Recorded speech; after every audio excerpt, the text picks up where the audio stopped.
ऋषु ने बीए की है। जी हाँ, सिंपल बीए हिस्ट्री से Rishu. Yes sir, history honours. History से ऋषु ने बीए की है और उसके बाद सीजीएल एक बार नहीं 2 बार क्लियर किया इन्होंने।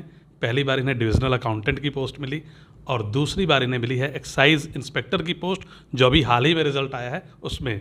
लेकिन जो पहली बार पोस्ट मिली थी उसमें एक बहुत बड़ा हादसा भी हो गया था घर पे।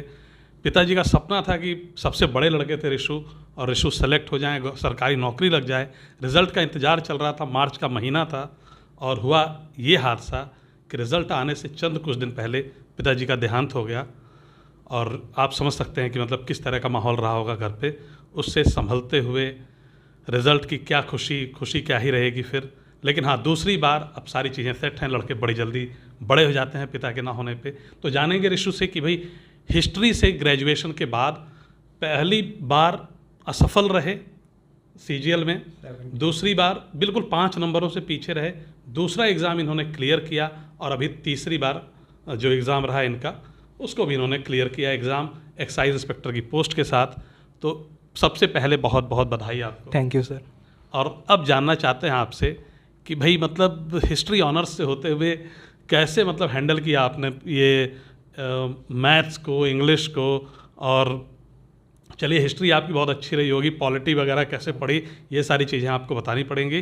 तो सबसे पहले आप ये बताइए कि आप अपने बैकग्राउंड के बारे में बताइए, मतलब फैमिली बैकग्राउंड क्या था, कितना पढ़ाई लिखाई का माहौल था घर पे, क्या मतलब उन पेरेंट्स का कितना रोल था, स्कूल का कितना रोल रहा, कहाँ कहाँ से आपने पढ़ाई की। हेलो एवरीवन, मेरा नाम ऋषु अनुराग है। मैं बिहार के सासाराम शहर से बिलोंग करता हूँ और मेरी प्रारंभिक शिक्षा मेरे शहर में ही हुई है। मैं क्लास 8 तक अपने सासाराम शहर के प्राइवेट स्कूल में पढ़ा हूँ। फिर क्लास 9th में central Hindu boys school Varanasi में जो है उसकी एक एंट्रेंस एग्ज़ाम होती है, उसमें आपकी क्लास 6th 9th और 11th में ही आपको एडमिशन मिलती है। तो मैंने वो एंट्रेंस क्रैक किया और मेरी सेंट्रल हिंदू बॉयज़ स्कूल में सिलेक्शन हुई थी। तो मैंने 2009 से 2013 तक मतलब क्लास 9 से क्लास 12 की अपनी education central Hindu boys school से की। फिर मैंने 2014 में दिल्ली यूनिवर्सिटी में मैंने हिस्ट्री ऑनर्स का कोर्स लिया और मैंने यहाँ से ग्रेजुएशन कंप्लीट किया अपना। तो आपका स्ट्रीम से था? सर मेरा 12th साइंस से था। तो भाई साइंस से इतना तगड़ा शिफ्ट क्यों मारा आपने, क्या कारण थे भाई? मतलब लड़के का तो सपना होता है साइंस जो ले लेता है इंजीनियरिंग करे, और ना करे तो बच्चे बड़ी गालियाँ देते हैं बेचारा जो साथ के होते हैं कि ये क्या करेगा, और रिश्तेदार बड़े परेशान हो जाते हैं हमसे ज़्यादा कि इसने तो मतलब आर्ट्स ले लिया, और बिहार में तो ऐसे ही है ना, तो ऐसे ही बदनाम रहते हैं। हाँ, तो क्या थे वो कारण? सर नॉर्मल मैंने जैसे सारे मिडिल क्लास लड़के होते हैं सबका एम रहता है कि डॉक्टर इंजीनियर बनना, तो मैं भी उसी ड्रीम के साथ अपनी क्लास 11th में जैसे गया तो मेरा भी ड्रीम था कि मैं भी किसी IIT NIT से अच्छी इंजीनियरिंग करके आगे प्राइवेट जॉब, जैसे जिसका जो टारगेट रहता है मैंने भी वैसे ही सोच के 11th में IIT के कोचिंग में एडमिशन वगैरह लिया, प्रिपरेशन किया, फिर धीरे धीरे 1 साल 2 साल जैसे बिता, मुझे लग गया कि ये मेरे बस का नहीं है। क्योंकि मतलब IIT लग गया कि नहीं होगा?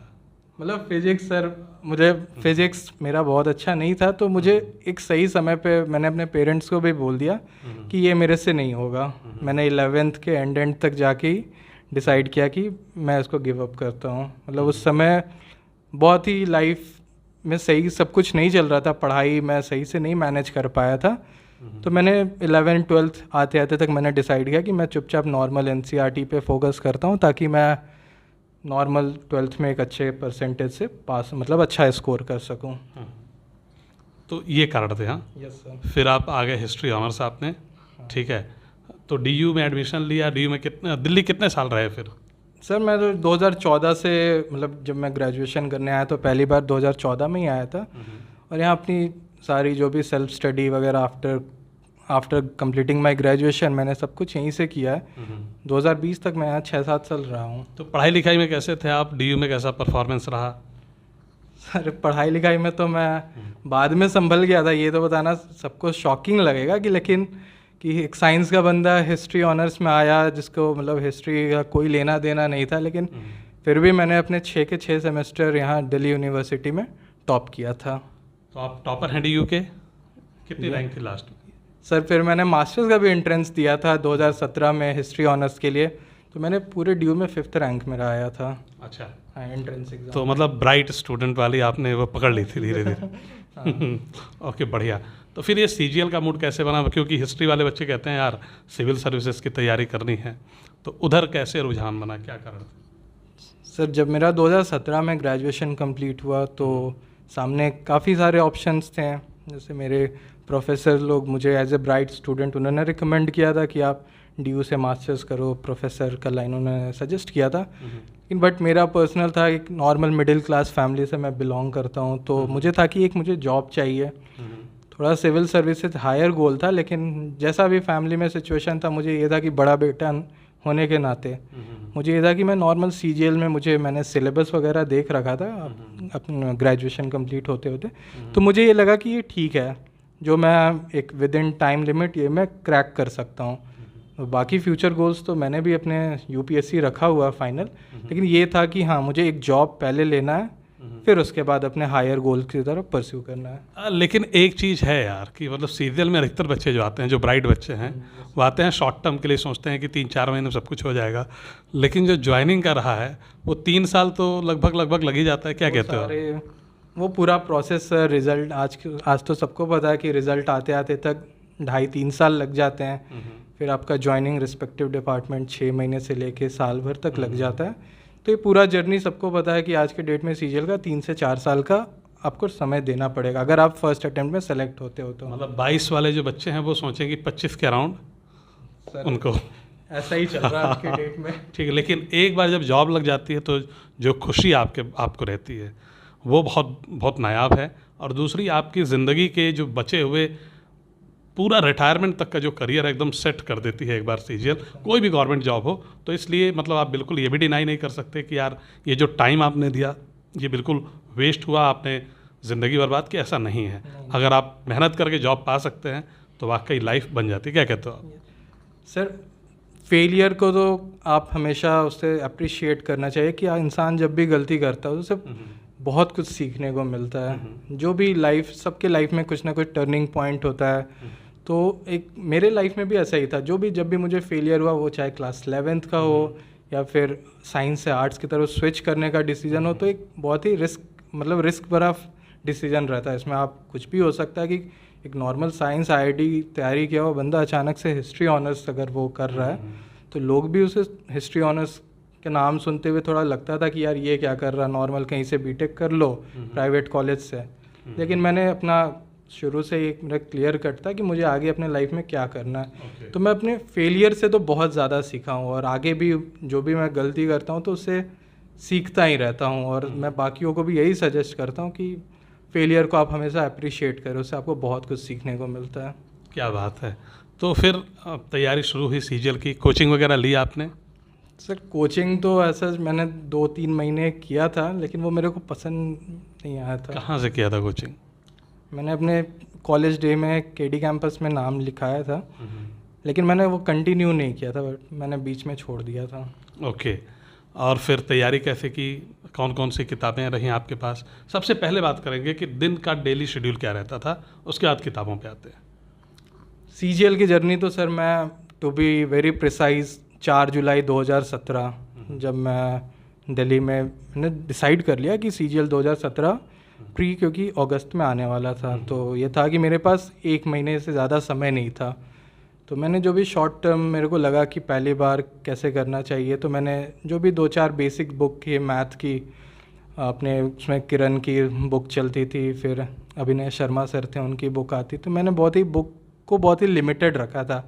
ये नहीं कि मैं 10 बुक पढ़ रहा हूँ, मैं 1-2 किताब ही पढ़ता था, लेकिन उसको 10 बार बनाता था। तो किरण पब्लिकेशन की किताब थी आपके पास?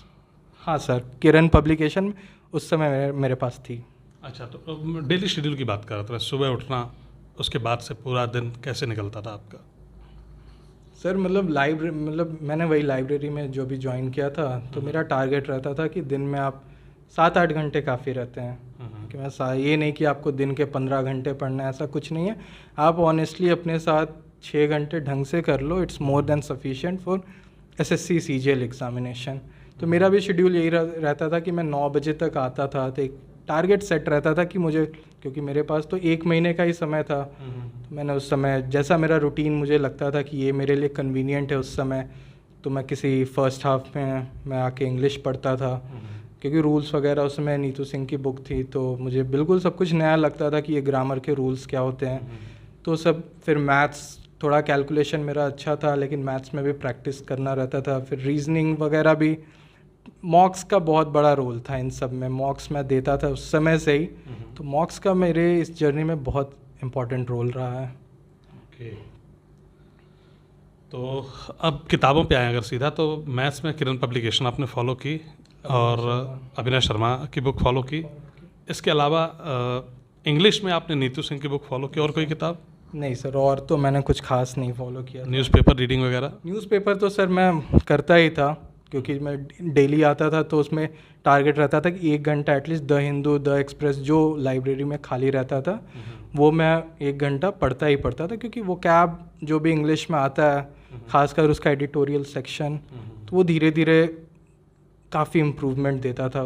मॉक्स में भी कभी आ जाए वैसे क्वेश्चन, तो बहुत हेल्प होता था न्यूज़पेपर से। तो आपका इंग्लिश मीडियम रहा है ना? यस सर, मेरा इंग्लिश मीडियम रहा। देखिए, एक चीज़ है भाई कि जिनका इंग्लिश मीडियम नहीं है उनको द हिंदी शुरू में बहुत रुला सकती है, तो आप बिल्कुल हिंदुस्तान टाइम्स उठा लें, टाइम्स ऑफ इंडिया उठा लें, उससे तैयारी शुरू करें, ठीक है? और अच्छे अच्छे न्यूज़ पढ़ें जिसमें आपको मज़ा आता है, क्योंकि आपको डिक्शनरी वगैरह खोलना पड़ेगा शुरू में ज़्यादा, तो जब कैरी होंगे तभी खोलने में मज़ा आएगा। अगर उसको काम समझ के करेंगे तो दिक्कत होगी। क्या कहते हो? सर उस समय मैं थोड़ा सा फ़ोन से मुझे टाइम वेस्ट होता था, तो मैं लाइब्रेरी तो पहले अपना एंड्रॉयड फ़ोन घर पे रख के आता था। क्या बात? क्योंकि मुझे लगता था कि अगर मैं वहाँ 10 घंटे बैठ रहा हूँ तो मेरे 4 घंटे तो मैं फ़ोन में ही टाइम वेस्ट कर रहा हूँ। बहाना रहता था कि मुझे वर्ड मीनिंग खोजना है, तो मैं एक बार तो वर्ड मीनिंग खोजने के अलावा फिर से सोशल मीडिया से इंसान डिस्ट्रैक्ट भी होता था। तो मैं पहले छोटा फ़ोन ख़रीद के लाया सैमसंग का, और उसके साथ मैं ऑक्सफोर्ड की डिक्शनरी, मैंने जो मतलब शायद थोड़ा आउटडेटेड लगे सबको, लेकिन मैं खोजता था, मैं ऑक्सफोर्ड की डिक्शनरी अपने टेबल पे ज़रूर रखता था।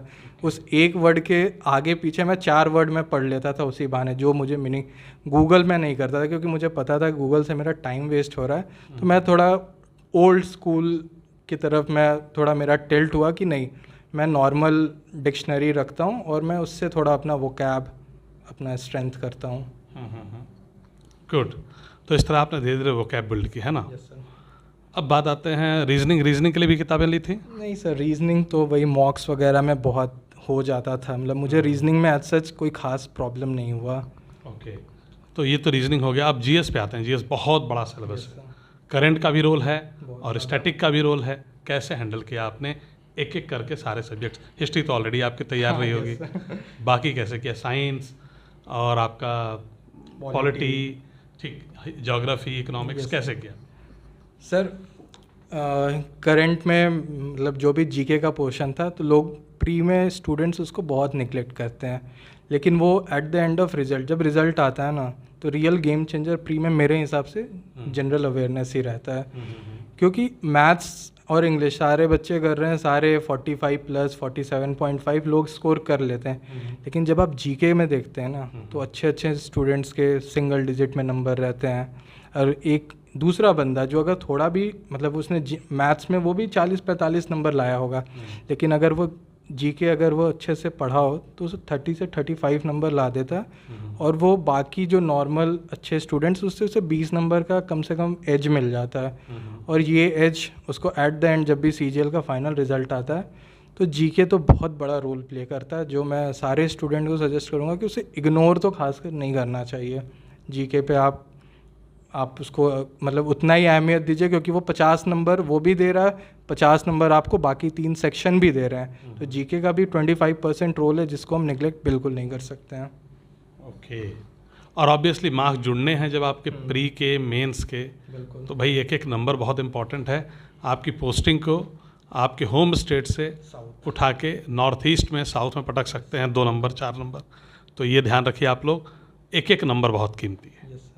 ठीक, तो ये तो बात हुई जीएस की, है ना? और कुछ और चीज़ें जो आपने फॉलो किया हो, आपको लगता है कि बड़ी इम्पॉर्टेंट रहीं, या डिस्ट्रैक्शन से आप कैसे बचे, तो उस पर भी आप कुछ बताना चाहेंगे? हाँ, सबसे बड़ा तो डिस्ट्रैक्शन आज के डेट में मतलब मेरे लिए तो मोबाइल ही था। आज भी है मोबाइल, मतलब मेरी मम्मी तो हमेशा बोलते रहती हैं कि मोबाइल यूज़ करना कम करो, आगे और जाओगे। तो मोबाइल तो आज के डेट में भी मेरे लिए है, जॉब पाने से पहले, जॉब पाने के बाद भी। लेकिन हाँ, वो आपको डिस्ट्रैक्शन से तो बचना ही है। आपको अपना प्राइमरी टारगेट दिमाग में फिक्स होना चाहिए कि आपको क्या करना है। आप सीजीएल कर रहे हो तो ये नहीं कि सिर्फ आप मतलब उसको हल्के में नहीं ले सकते, you have to be very serious. आप उसको अच्छे से तैयारी करेंगे तो आज के डेट में, क्योंकि सबको पता है कंपटीशन कितना टफ हो चुका है। आप थोड़ा सा भी लेथार्जिक होंगे या थोड़ा सा भी आप हल्के पड़ेंगे, बहुत पीछे आप चल जाओगे सीजीएल की रेस में। मतलब ये उतना ही टफ है जितना यूपीएससी है आज के टाइम में। थोड़ा बहुत अंतर आप कह सकते हैं क्योंकि सीटें ज़्यादा हैं। ठीक है, नहीं तो जिस तरह के बच्चे हैं, जो कैलिबर के बच्चे आ रहे हैं सीजीएल में, वही कैलिबर के बच्चे यूपीएससी की भी तैयारी कर रहे हैं। आईआईटी से बच्चे खूब सेलेक्ट हो रहे हैं, आपके साथ भी हुए होंगे। क्या कहते हैं? हाँ, आईआईटी में भी तो कंपटीशन है ही। जो भी दोस्त है जिन्हें अगर बहुत अच्छे अच्छे जो बीटेक करके आ रहे हैं, वो भी आजकल अगर उन्हें अपनी प्राइवेट जॉब पसंद नहीं आ रही तो वो सीजीएल की तरफ स्विच करते हैं। कंपटीशन थोड़ा टफ हो जाता है। और एनआईटी से तो बल्क में है। हाँ। मुझे लग रहा है कि 20% सिलेक्शन होगा एनआईटी से। क्या कहते हैं? हाँ, मतलब मुझे लगता है कि इंजीनियर्स तो आजकल हर जगह सारे फील्ड में वो एक्सपर्ट हैं, तो वो तो आ ही रहे हैं। तो बाकी थोड़े जो बच्चे हैं उनके लिए थोड़ा सा कंपटीशन टफ हो जाता है, लेकिन आपको आपकी एक सीट से मतलब है। आपको एक सीट ही चाहिए। आप ये बात हमेशा ध्यान में रखिए। कौन आ रहा है, कितने % इंजीनियर आ रहे हैं, कितने डॉक्टर आ रहे हैं, वो मायने ही नहीं रखता। आपको बस ये रखना चाहिए कि जितने भी 8,000 सीट हो, 10,000 हो, कोई मतलब नहीं। आपको आपका एक सीट, आपको इंस्पेक्टर पोस्ट चाहिए, एएसओ चाहिए, वो आपको एक सीट आपके ध्यान में रखना चाहिए कि आपको बस आपकी एक सीट से मतलब है बस। और लगे रहेंगे तो सिलेक्शन होगा। हिस्ट्री ऑनर्स वाले भी सेलेक्ट होते हैं, आपने देखा। और खैर रिशु का तो बैकग्राउंड ठीक ठाक था, इंग्लिश मीडियम था सब कुछ। ऐसे भी बच्चों को देखा है मैंने सेलेक्ट होते हुए जो बिल्कुल एकदम मतलब बड़े ही हम्बल बैकग्राउंड से आते हैं, पहली जनरेशन है जो पढ़ाई कर रहे हैं, बस अपने मेहनत के दम पे वो सेलेक्ट होते हैं। तो इसी के साथ हम लोग इस वीडियो को ख़त्म करते हैं। Thank you everyone. Thank you.